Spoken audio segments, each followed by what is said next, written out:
Hello friends, Shri Swami Samarth. आज बऱ्याच दिवसातून पाऊस जरा थांबला होता. गेले 6 दिवस कंटिन्यू पाऊस पडत होता आणि मला बऱ्याच दिवसापासून गार्डनिंग करता नाही आलं. तर आज दुपारी छान ऊन पडलं होतं. म्हणलं चला आपलं राहिलेलं काम करून घेऊया. बरेच छोट्या छोट्या पॉटमध्ये ना तुळशीची रोपं आली होती. ऑटोमॅटिक ग्रो झालेली, माहिती नाही कशी, ते सीड्स कसे आले आणि कसे ग्रो झाले. म्हणतात ऑटोमॅटिक तुळस ग्रो झाली की लकी असतं. माझ्याकडे तर सर्व पॉटमध्ये कमीत कमी 3-4 तरी तुळशीची रोपं ग्रो झाली आपोआप. तर म्हटलं आता चला शिफ्ट करूया, छोट्या पॉटमधून मोठ्या पॉटमध्ये शिफ्ट करूया. आणि हे शेजारचे 2 मोठे मोठे पॉट आहेत, त्याच्यामध्ये मी शिफ्टिंग केलं.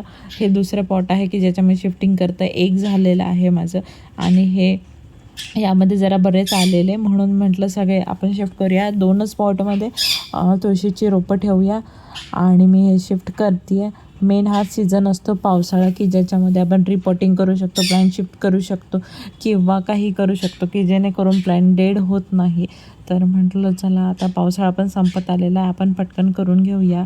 त्यानंतर मी प्लॅन शिफ्ट केल्यानंतर त्याच्यावर माती थोडीशी वरतून स्प्रिंकल केली आणि त्याचे रूट्स दाबून घेतले आणि छानपैकी वॉटरिंग केलं की आता ही छान झाडं दिसणार.